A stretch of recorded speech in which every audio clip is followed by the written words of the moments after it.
Welcome. Today I'm going to make a new bat for my potter's wheel. Was wandering around one of the big box stores and found this piece of really nice plywood that was cut into a perfect circle. And I thought that could be a bat because I'm always looking for something cheaper, easier to use. Plastic bats just over time have a tendency for me to warp because I'm very horrible to them. So what I did was I took the wheel head off my Thomas Scott wheel. It has removable back pins. This is a 14-inch wheel head. And I'm going to set my wheel head down and set my bat on top of it, soon to be bat, and hold it in place. I'm going to use the screw to mark my center point on both wheel heads, or both bats rather, both bat pins. I'm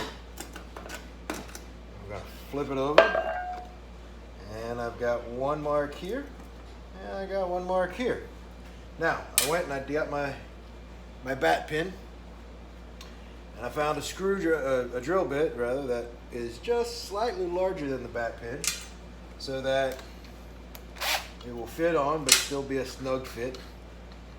And I'm just going to use my hand drill here. I could use the bench drill, but I'm going to try and do this. Now this particular drill bit has its own pilot starter. So I'm not doing a pilot hole first on this.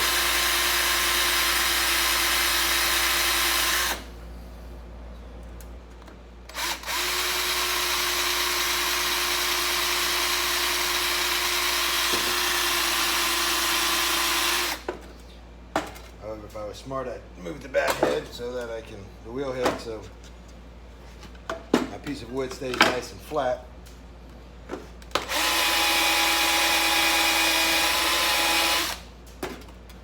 Take my bat pin, and I'm going to place it on there and judge my depth.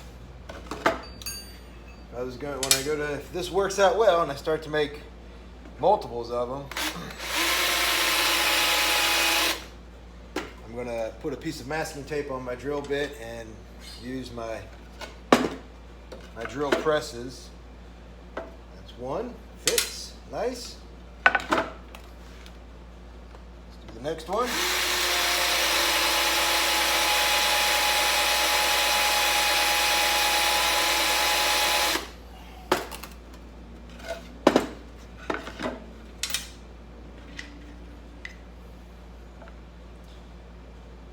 A little bit more. Nobody wants a wobbly bat.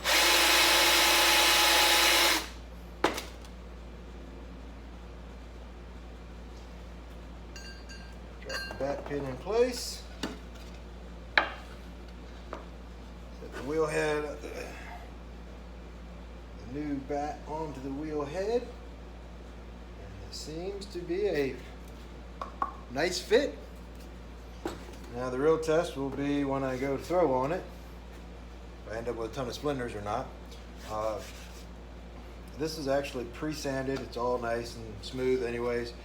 I'm not going to seal the top with any kind of sealant because I want this to actually be absorbed, that moisture. I want it to be used for bigger pieces so that hopefully it'll absorb the moisture and the piece will pop off a lot easier than they do off the plastic bats. But that is how to make a bat head, a bat for your potter's wheel, on the cheap. Now, whether this works well or not, I don't know. We'll find out. That'll be the next experiment. We'll be putting it onto the wheel and throwing clay and seeing how it works. Anyways, if you like what you see, go ahead, hit that subscribe button. If you got any comments or suggestions, drop them below. You know how this internet thing works. And go make some clay.